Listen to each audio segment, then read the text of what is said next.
Welcome to EFT Nation, your home for all things tapping. For show notes and resources, please visit EFTtappingtraining.com. We are your tapping hosts. I'm Alina Frank. And I'm Craig Wiener. The information provided in this podcast is not a substitute for counseling or medical advice. The information presented here is meant to inspire and educate listeners, but are not guarantees of any kind. All right, today I have something a little different. So Craig is not available, and I decided that I wanted to bring an expert to talk about this particular topic because it came up and I thought, oh, this would make a great podcast. So I'm here with my friend and somatic trauma educator, Suzanne Fageol. Hey, Suzanne. Hi, Alina. And so the question came up again, and I know that I've heard it so many times, and I know practitioners hear this all the time. Like, why is it coming up again? Like, I've worked on that scene. I've worked on that event. I worked on it when I did my personal peace procedure. I worked on it with a practitioner. I did swaps on it. I've done it. And here it is again showing up. And so I would love to hear your take on, why that happens and sort of like how we hold it and what's the best way to work through it when you're like frustrated that, yeah, here it is again. Right. Well, I can certainly speak from personal experience that I've had things come back again many years after I thought that they were done.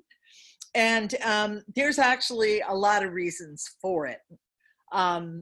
One major reason, or one fairly typical reason, maybe I should put it that way, is that there's an aspect of it that you didn't work on before. Right. So I'm going to give you a little example just to sort of maybe make this clearer. Mm-hmm. So a big trauma in my life was that I was in an extremely bad hurricane in 1995, and I almost lost my life. And I lost everything, my house, everything. And I worked on it for years. And I thought I did work through a lot of the aspects of it. Mm-hmm. But then I noticed when Katrina was coming, mm-hmm. that I was watching the television all the time. I couldn't not tune in to what was happening. Mm-hmm. And it wasn't the hurricane itself, but there was something that was drawing me into that trauma again. And I finally realized it was survivor guilt. Mm. And that was an aspect I had not worked on completely before. Mm-hmm. And I was kept tuning in to see, how are these people doing? Are they surviving? Mm-hmm. And just feeling really drawn to want to be there in that way, and feeling bad that I wasn't there to help or whatever, right? Mm-hmm. So that's just an example of a different aspect that came up. Right. A second thing is, if it's a trauma that to you feels very strong, right? And it's not necessarily that somebody else might see it as a big T trauma, or they might, but it's something that deeply affected you. So for you, it was a big traumatic event. And you find yourself in a situation which is in some way reminiscent of the original event. And even though you've tapped and tapped and tapped and tapped, the strength of how it got a hold of you in the first place may not be finished. Mm-hmm. And so here it comes again. And the way I would explain it neurologically is that, we talk about etching a new neural pathway to take down the old pathway of the groove that you kept going in over and over again with the trauma. Right. But it takes time to build the new neural pathway. And the deeper the event and the issue for you is, the more time it takes to build, strengthen the pathway. And if you've done a lot of tapping on it, and then all of a sudden, and then you sort of stop and don't do anything with it for maybe even years, and then all of a sudden something shows up again, it's kind of like exercising a muscle. It's like, oh my gosh, here it is again. I guess that, I need to deepen the groove a little bit more. So you work on it some more. Right. And the thing is, in all the work that I've done with trauma and all the people that I've talked to and worked with myself, I think in some ways it never really completely goes away. Okay, so repeat that statement, Okay. please, because people need to hear it again. Okay. That the effect of the trauma never really goes away. It actually forms part of who you are as a person.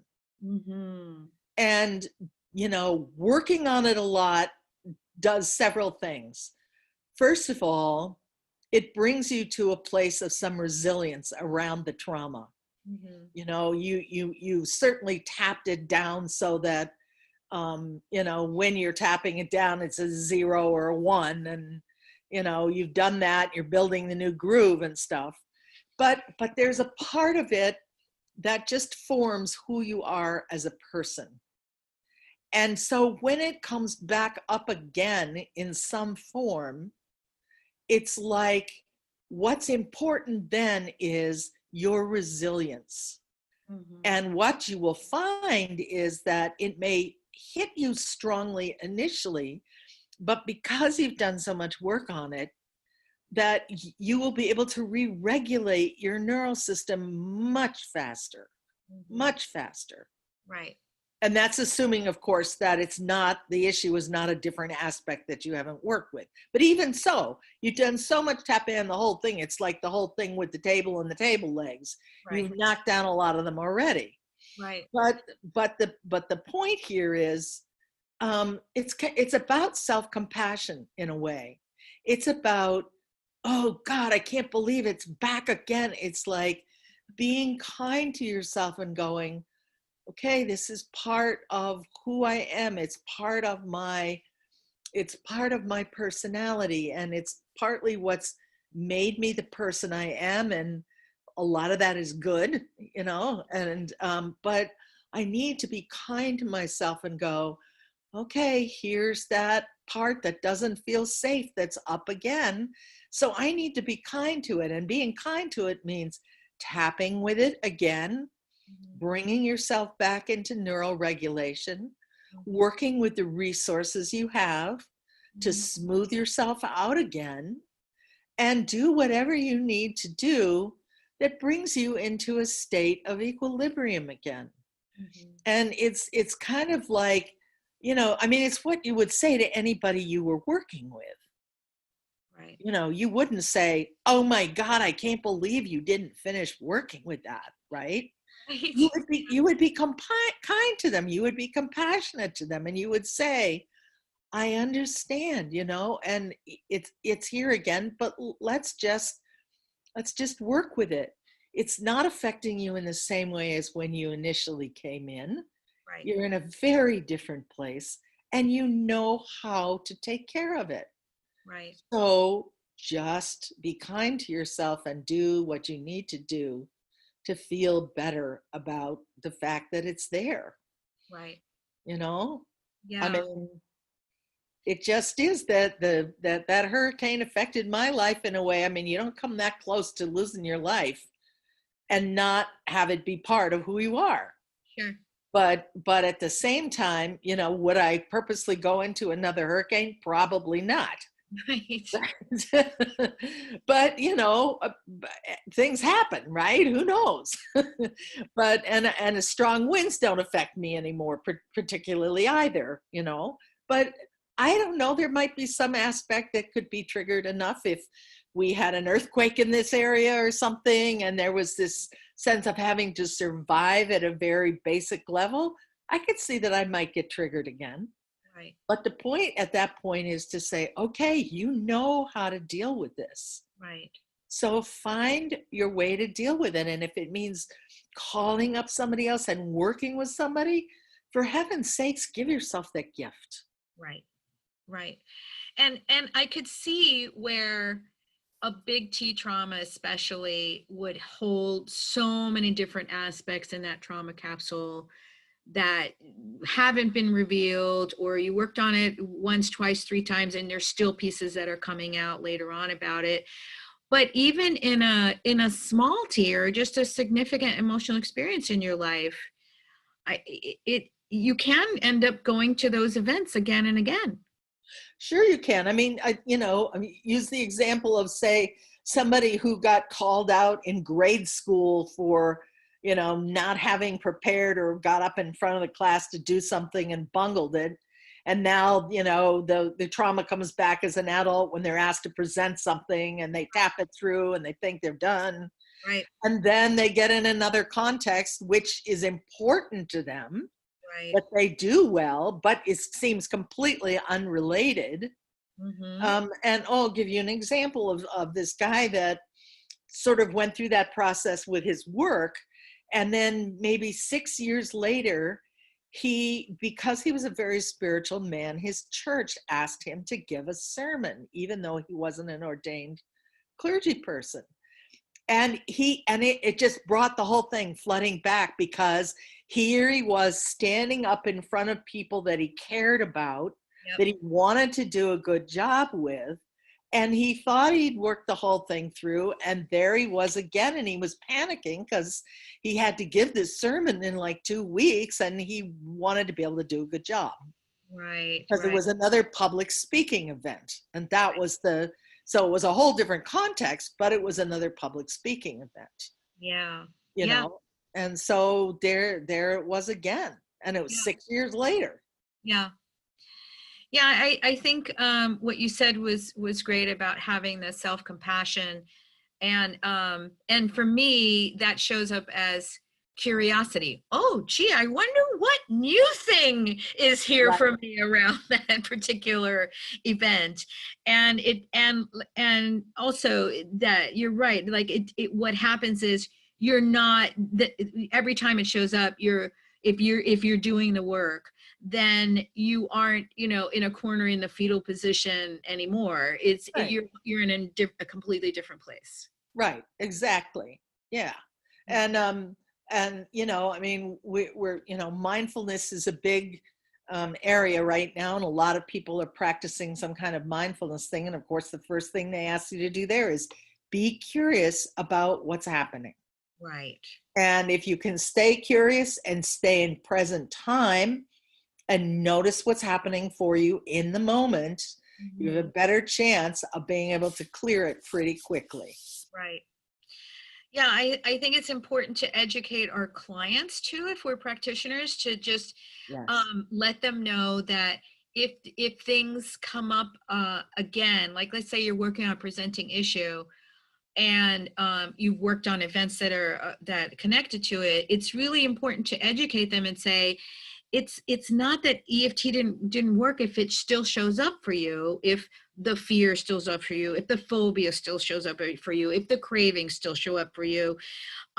It's that we just didn't uncover all the different aspects that are there. And so right. Or we didn't exercise the new patterning enough to set the groove deep enough that it didn't trigger. Yeah. Excellent. Yeah. But you're right. It's really important to tell people that, because you're right. It's not that EFT failed, quite the contrary. Yeah. And the proof of the pudding will be that the fact that you'll be able to reduce the sensations of the trauma and get back to neural regulation much more quickly. Right. At that point. Right. And it doesn't prevent you from doing and being and experiencing life fully at the level of healing that you're at then. I often share the story of the fear flying video, that the session that I did that was video recorded. It's on our YouTube channel with our friend Brad.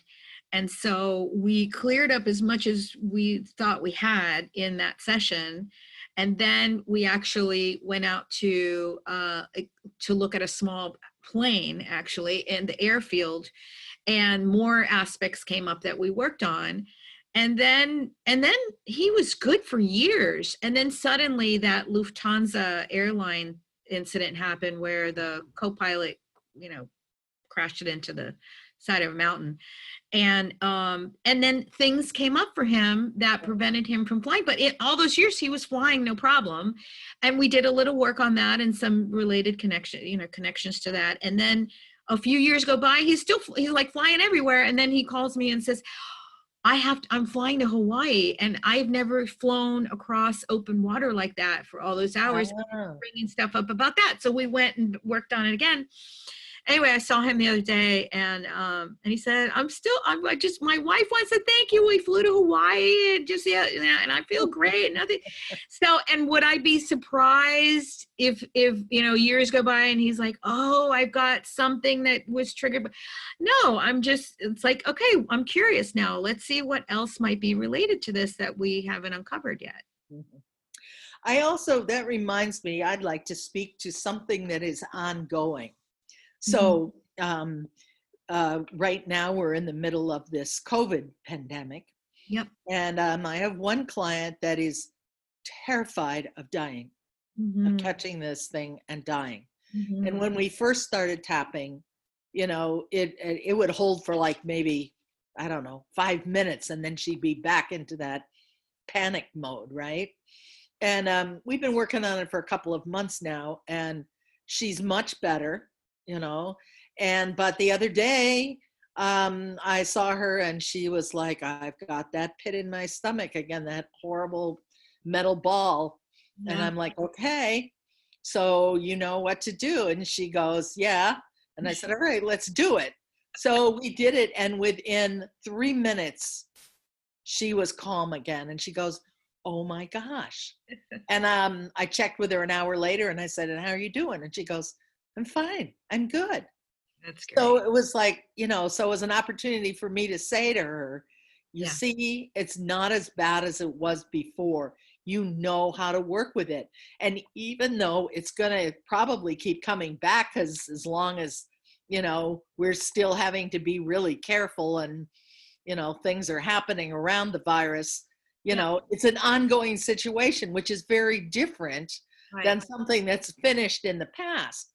But the point is, even with something ongoing like that, you can still do that. And I think that might also apply maybe to a medical condition too, maybe. Sure. If you're having to undergo a treatment like chemo or something like that for quite a while, it's something that's not done yet, right? Right. But it still works the same way. Yeah. Yeah. So I know you're a follower of a student of Carl Jung's work, and didn't he have some kind of quote about a healing spiral? Do you remember what that was about? Well, yes. You basically said it, that healing occurs as a spiral, and that you don't end up in the same place again. You might be another turn around the spiral, and again, it's like another aspect appears or another incident appears. Yeah. And but you're never back at the bottom of that spiral again. Yeah. You're always moving on that spiral. Yeah. So you're not going backwards, you're not regressing or whatever. You're just where it is. And I think, I think it's really easy for us in these times to think, it's sort of part of the culture that everything always has to be okay. Yeah. That you can't ever not be okay. Right? Yep. And this is just a reminder that as humans, we go through ups and downs emotionally. It's not like the goal is to get on top of it and stay on top of that. And then somehow if you fall off, that you're bad or you're stupid or there's something wrong with you. It's like we're wired to go up and down. It's our nature because we interact with the world, and by that very social interaction, we're always working our nervous system and regulating and re-regulating. Yeah, absolutely. Yeah. So to just not take that model of we always have to be okay, right? And that we're going to fluctuate up and down. And that's part of, in a way, the gift of our humanness, that we have that full range of emotion. Mm-hmm. and that we're never going to stay in one emotion forever. Mm-hmm. It's always shifting. Mm-hmm. But we can certainly help that which feels negative, like a negative emotion, shift more quickly and get ourselves back in balance again. Yeah. Yeah. Great. I love that. Well, thank you. I knew you were the right person to call on this, and I appreciate it. And just to let folks know, Tapping Out of Trauma is open for registration. It's open twice a year. Next one's in September. So go check out that wonderful course that Craig and Suzanne have developed, tappingoutoftrauma.com. So thank you so much, Suzanne. Yeah, you're welcome, Alina. Pleasure to have this conversation with you. Thanks for joining us today at EFT Nation. And remember that you can find show notes and previous episodes at EFTtappingtraining.com.